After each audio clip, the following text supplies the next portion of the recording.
오늘 우리에게 주시는 하나님 말씀은 창세기 3장 14절에서 24절 말씀입니다.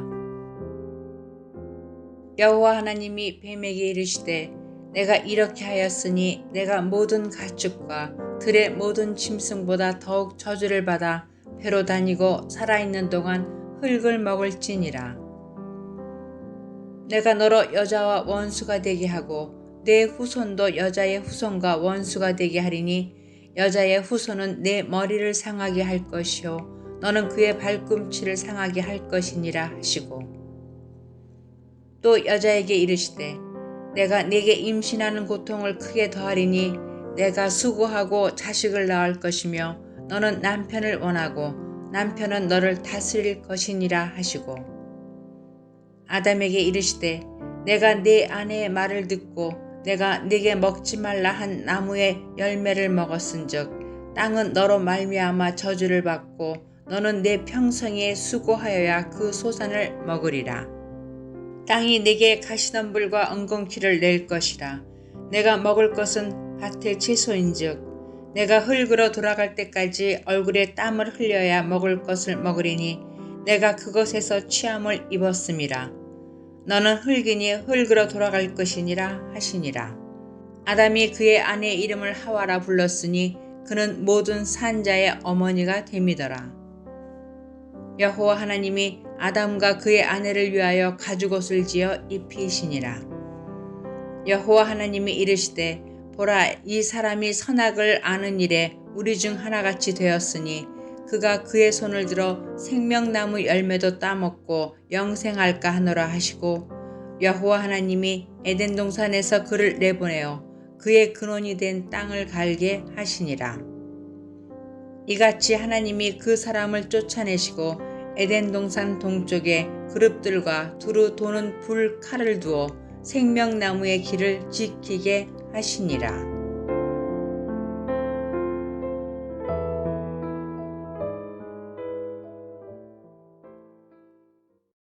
거룩한 주일입니다. 오늘도 주 앞에 나오셔서 예배는 여러분 모두에게 하나님의 은혜와 사랑이 함께 하시기를 예수님의 이름으로 축원합니다. 지난 월요일부터 새벽 예배에서 창세기 강해가 시작이 됐습니다. 창세기의 내용은 네 가지의 이야기와 네 가지의 인물로 구성이 됩니다. 네 가지의 이야기는 창조와 타락과 심판과 구원입니다. 하나님께서 6일 동안 천지를 창조하신 이야기와 선악과를 따먹고 인간이 타락한 이야기, 이 땅에 죄악이 관영했을 때 하나님께서 홍수로 심판하신 이야기와 노아가 만든 방주를 통해 구원받은 이야기가 1장부터 11장까지의 이야기인 것입니다. 그리고 12장부터 마지막 장인 50장까지는 4명의 인물에 대한 이야기입니다. 바로 아브라함과 이삭과 야곱과 요셉입니다. 이처럼 창세기는 4가지의 사건과 4가지의 족장의 이야기로 구성이 되어 있습니다. 그 중에 오늘 본문인 창세기 3장 14절에서 24절은 인간이 범죄한 이후에 하나님께서 심판을 내리시는 내용이 들어있는데, 죄인에게 죄의 형량을 내리시는 것처럼 법적 판결문과 같은 형식으로 되어 있습니다. 하나님께서는 먼저 인간에게 죄를 짓도록 유혹한 뱀에게 형을 내리셨습니다.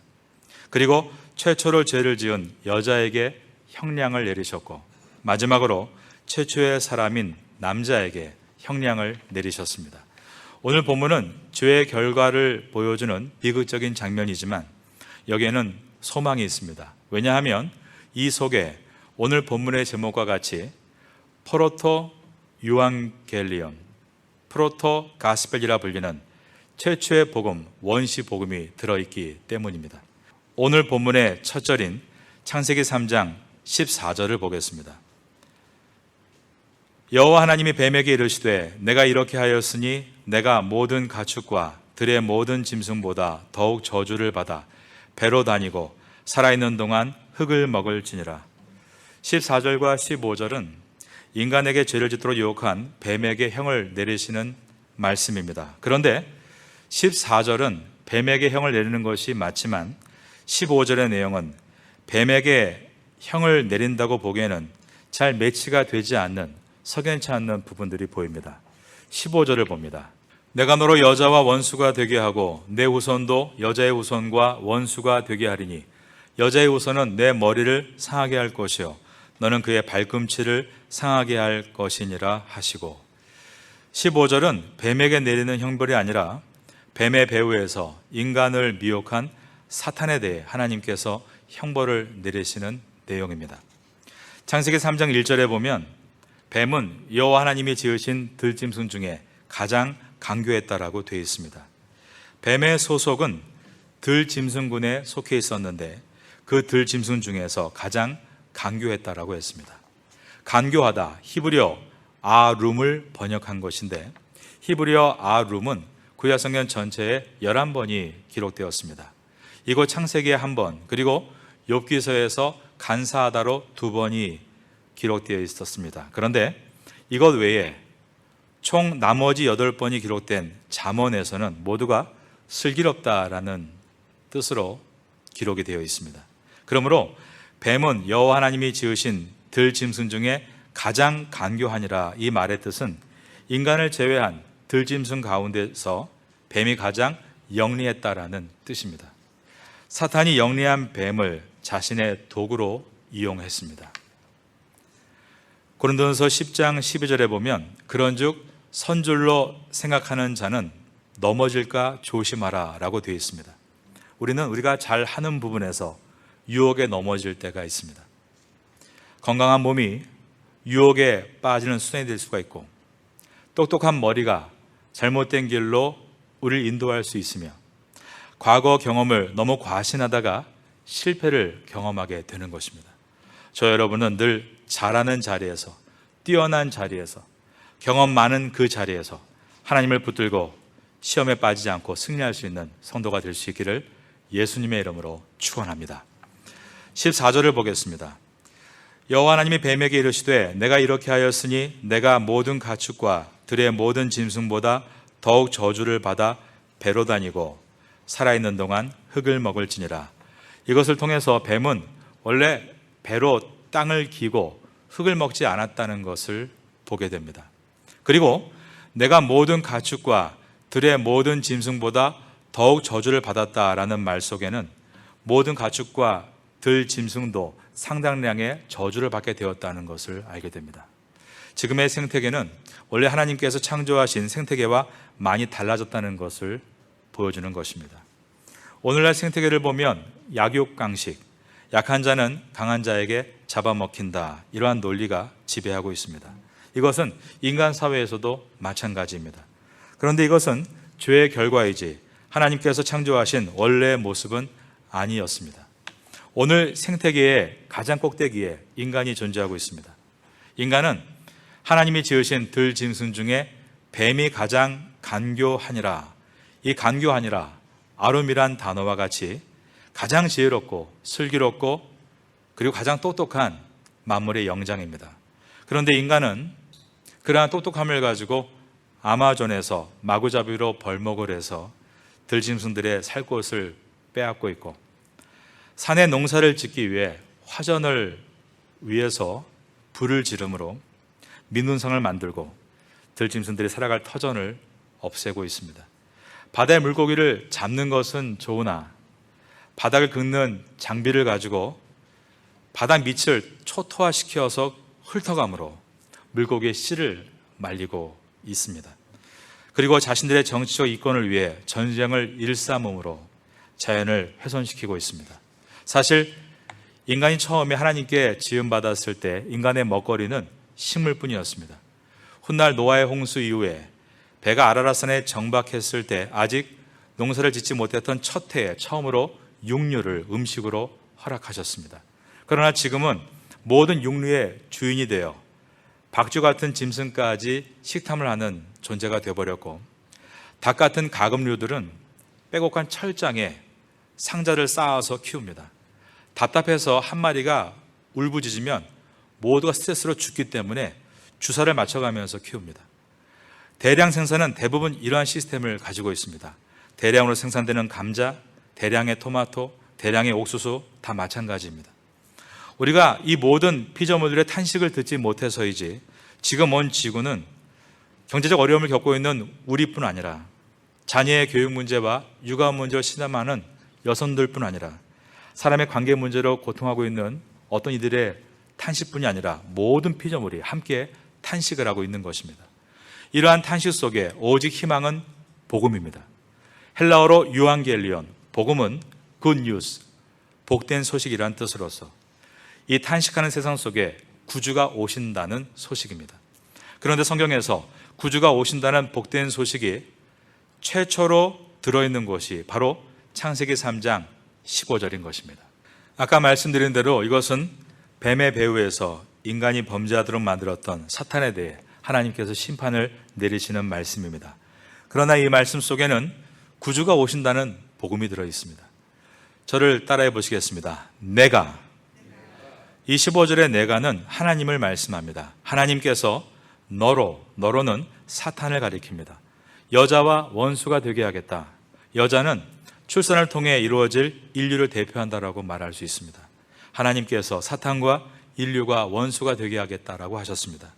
그리고 그 다음에 보면 내 후손도 여자의 후손과 원수가 되게 하리니라고 하셨는데 여기서 여자의 후손이 단수로 기록이 되어 있고 이 땅에 오실 한 분을 말하고 있습니다. 그 다음이 중요합니다. 저를 따라 하시겠습니다.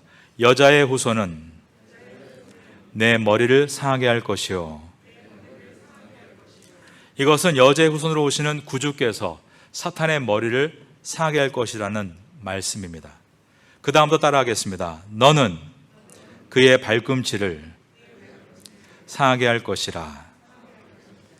여기서 그의 발꿈치라는 것은 여자의 후손으로 오시는 구주가 계시는데 사탄이 여자의 후손의 발꿈치를 상하게 할 것이니다 라고 하는 것입니다. 이것은 이 땅에 오시는 구주 예수님께서 십자가에 달리실 상황을 미리 하나님께서 말씀하시는 것으로서 예수님께서 십자가 위에서 손과 발에 못 박히신 그 고통에 대해서 그것은 겨우 발꿈치를 상하게 한 것이다에 불과하지만 그 십자가의 사건의 결과로 사탄은 머리가 상하게 될 것이다 라는 말씀이었습니다. 이처럼 예수님께서 이 땅에 오신다는 것을 처음 기록하고 있는 곳이 창세기 3장 15절입니다. 그래서 이것을 더 프로토 가스펠, 최초의 복음, 원시 복음이라고 부르는 것입니다. 우리는 여기서 복음이 무엇인지를 분명하게 보게 됩니다. 복음은 예수님 믿으면 잘 된다, 잘 산다가 복음이 아닙니다. 복음은 예수님께서 십자가에서 승리하셨다가 복음입니다. 십자가의 승리, 바로 이것이 참된 복음인 것입니다. 이 자리에 계신 여러분들은 창세기를 통해서 복음을 바르게 배우고 이해하셔서 그리스도의 십자가와 함께 승리하시는 성도가 되시기를 예수님의 이름으로 축원합니다. 창세기 3장 16절을 보겠습니다. 또 여자에게 이르시되 내가 내게 임신하는 고통을 크게 더하리니 내가 수고하고 자식을 낳을 것이며 너는 남편을 원하고 남편은 너를 다스릴 것이니라 하시고 16절은 하나님께서 여자에게 형벌을 내리시는 내용입니다. 여기에는 임신의 고통과 출산의 고통이 들어 있습니다. 남자들이 아무리 자기의 고통을 이야기해도 항상 여자에게 이길 수 없는 이유는 임신과 출산의 고통 때문입니다. 괜히 아내에게 여자의 고통은 아무것도 아니다. 오늘 내가 사회생활한 거에 비하면 그것은 아무것도 아니다라고 말하면 그날 국물도 없습니다. 너는 남편을 원하고 남편은 너를 다스릴 것이니라. 여기서 남편을 원하고의 뜻은 남편을 내 마음대로 하고 싶기를 원하는 마음을 뜻합니다. 이것은 하와가 선악과를 따먹고 나서 그 딴 것을 남편에게도 주고 나서 먹으라고 건넨 것과 연결되어 있습니다. 아내가 남편보다 더 차분하고 지혜로운 것은 사실입니다. 그러나 아내는 남편이 자기의 말을 듣는 사람이 아니라 하나님의 말씀을 듣는 사람이 될 수 있도록 도와야 합니다.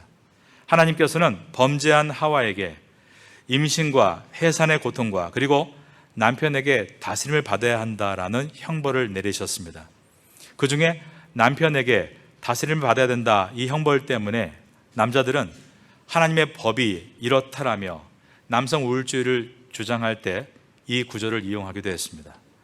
여성들은 원래 하나님께서 창조하신 인간의 모습은 남녀가 평등한 모습인데 죄의 결과로 이러한 불평등이 이루어진 것이다. 1장과 2장을 인용하며 우리는 그것을 이제 쟁취해서 투쟁해야 한다라고 주장하기도 했습니다. 그러나 하나님께서 사탄에게 주신 형벌은 사탄을 멸망시키기 위해 주신 것이지만 인간에게 주신 형벌은 인간을 회복시키기 위해서 주신 말씀입니다. 여인이 갖게 된 임신과 출산의 고통에 대해서 신약성경 디모데전서 2장 15절은 다음과 같이 말씀합니다. 그러나 여자들이 만일 정숙함으로써 믿음과 사랑과 거룩함에 거하면, 그 다음 절을 따라 하시겠습니다. 그의 해산함으로 구원을 얻으리라. 이 말은 우리에게 찾아온 고통이 오히려 우리의 심령이 구원을 향해 다가가도록 만들어준다라는 뜻인 것입니다. 제가 아는 B라는 남성은 깊은 우울증에 있었습니다. 우울증은 자기 존재가 무의미하게 느껴지고 아무것도 하기 싫은 무력함에 갇혀서 어떤 도움도 받을 수 없다고 생각하는 상태입니다. 상상할 수 없는 어려움입니다. 주일 예배에 나와 앉아있는 것도 어려운 일입니다. 집 밖에 나가기 싫은 게 아니라 아예 못 나가는 것입니다.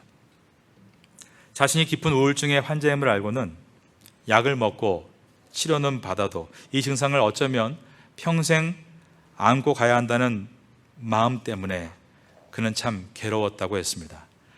그러다가 그는 하나님의 은혜를 발견하고 말씀을 통해 귀한 것을 깨닫게 되었는데, 깨지고 상한 이 세상에는 우울증만이 아니라 여러 병이 있을 수밖에 없고 그 중에 우울증이라는 것 한 가지가 나에게 주어진 몫이구나 인 것이었습니다. 그는 믿음을 가지면서 그 사실을 받아들이기 시작했습니다. 그리고 나서 깊은 우울에 빠질 때마다 하나님을 찾고 바라는 연습을 시작했습니다. 잘 알듯 그 노력을 못하는 것이 우울증입니다. 문자가 왔습니다. 목사님, 제가 정말 힘들어서 문자라도 보내면 기도해 주세요. 그런데 제가 너무 오랜 동안 문자를 보내지 않으면 깊은 우울증에 빠진 줄 알고 문자가 끊어지더라도 기도해 주세요. 그러면서 B는 우울증과 함께 사는 법을 배우기 시작했습니다. 지금은 다른 사람이 알아차리지 못할 만큼 꽤 정상적으로 살고 있습니다. 그러나 그 내면의 고통은 여전합니다. 그를 볼 때마다, 그러한 분들을 볼 때마다 저는 기도합니다. 하나님, 그를 회복시켜 주십시오. 그러나 만약 질그릇같이 약한 우리의 몸에서 당신의 강함이 드러나는 것이 뜻이시라면 정확하게 그 이유를 모르지만 저는 당신의 뜻이 이루어지기를 원합니다라고 기도하는 것입니다. 왜냐하면 저희 가정을 봐도 그렇기 때문입니다. 저희 가정에도 셋째 자녀가 장애인이기 때문에 많은 고통이 있다라고 말할 수 있겠습니다. 사람들은 늘 저희 가정에게 이런 질문을 했습니다. 셋째를 가졌을 때 기도를 안 하셨나요? 무엇을 잘못 먹으셨나요? 셋째가 장애인으로 태어난 것이 마치 잘못된 것이라는 전제를 가지고 무리한 질문들을 하시는 것입니다. 그런데 저희가 셋째를 임신하고 있었을 때는 호주에서 안식년을 가지면서 매일 기도하고 예배하던 때였고 몸도 가장 좋은 영양 상태로 있었던 때였습니다. 사실 그 이전에 처음 임신했을 때 의사의 진단이 장애인으로 태어날 가능성이 있다는 것이었습니다. 그것을 알고도 주님이 주신 생명은 이 땅에 태어날 권리와 의무가 있는 것을 아는 가정이기 때문에 출산을 했던 것입니다. 그리고 셋째를 키우는 동안 정말 어려운 일들도 많았다라고 말씀드릴 수 있습니다. 지금도 한 달에 한 번 또는 일주일에 한 번씩 열이 나고 구토를 할 때 자녀의 아픔을 보는 부모의 마음은 매우 괴로운 것입니다. 하지만 오늘 말씀을 저도 묵상하면서 제 삶을 돌아볼 때 참 순탄하지 않았지만 그건 모두가 너무나 큰 축복이었음을 고백하지 않을 수 없습니다. 우리의 가정을 하나님께서 사랑하셔서 구원을 완성해 가시는 성숙함의 과정이었기 때문입니다. 여러분에게 고난이 있으십니까? 그것은 결코 하나님의 일방적인 심판이 아닙니다. 그 속에는 구원을 이루어 가시는 하나님의 사랑과 축복이 담겨 있는 것입니다. 그것을 기억하시고 주님을 붙들고 승리해 나아가시는 성도가 되시기를 예수님의 이름으로 축원합니다.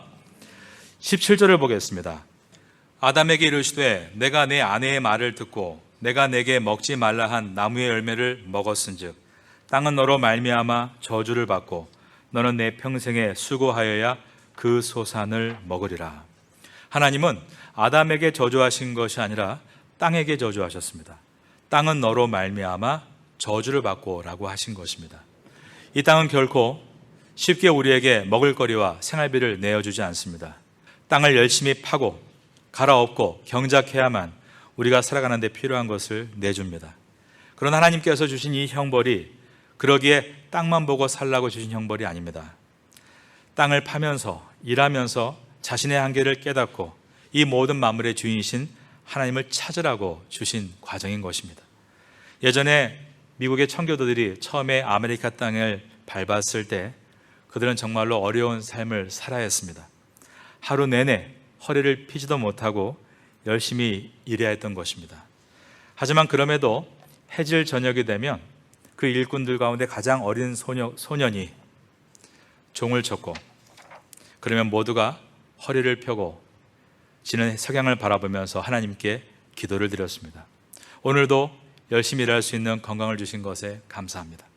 다 못한 것에 대해서 나의 한계를 인정하고 하나님께 지혜와 능력을 구합니다 라고 기도하며 그들은 집으로 귀가했던 것입니다.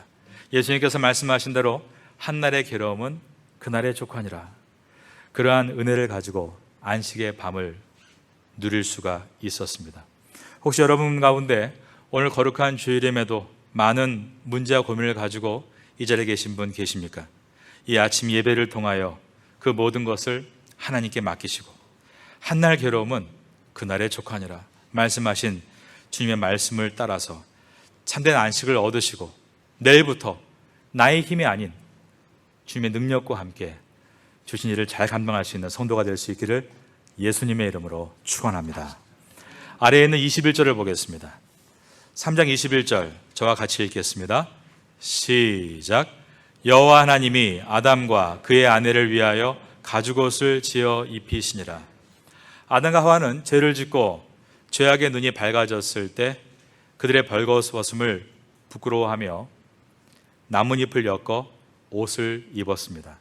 그런데 하나님은 아담과 하와를 위해서 가죽옷을 지어 입혀 주셨습니다. 이것은 좀 더 따뜻한 옷으로 바꿔주셨다는 정도의 뜻이 아닙니다. 복음이 현실화되고 있음을 보여줍니다. 하나님께서 가죽옷을 지어 입혔다는 것은 하나님께서 어느 한 짐승의 목숨을 희생시키셨다는 뜻입니다. 성경에서 하나님이 최초로 생명을 거두시는 장면입니다. 그런데 이 짐승은 바로 예수 그리스도의 희생을 상징하고 있는 것입니다. 성경은 이와 같이 예수 그리스도의 보혈에 관한 말씀입니다. 처음에는 그 보혈이 이처럼 희미하게 한 방울처럼 보이지만 이제 구약의 제사를 통해 엄청난 피를 우리에게 보여줍니다. 그 모든 것은 자신의 피값으로 우리를 구원하시는 주님의 사랑을 예표하는 것이었습니다. 그리고 마지막에 예수님께서 직접 십자가에 올라서 손과 발에 못이 박히고 죽어가실 때 주님의 계획은 로마 병정의 창에 의해 주님 몸 안에 있던 모든 피와 물을 다 쏟아내시는 것이었습니다. 그때 다 이루었다 선언하심으로 모든 믿는 자들에게 구원이 시작이 됐습니다. 창세기 이와 같이 예수 그리스도의 복음이 들어있는 보배로운 말씀인 것입니다. 이번에 창세기를 통해서 예수님의 놀라운 구원을 만날 수 있는 우리 모두가 될 수 있기를 예수님의 이름으로 축원합니다.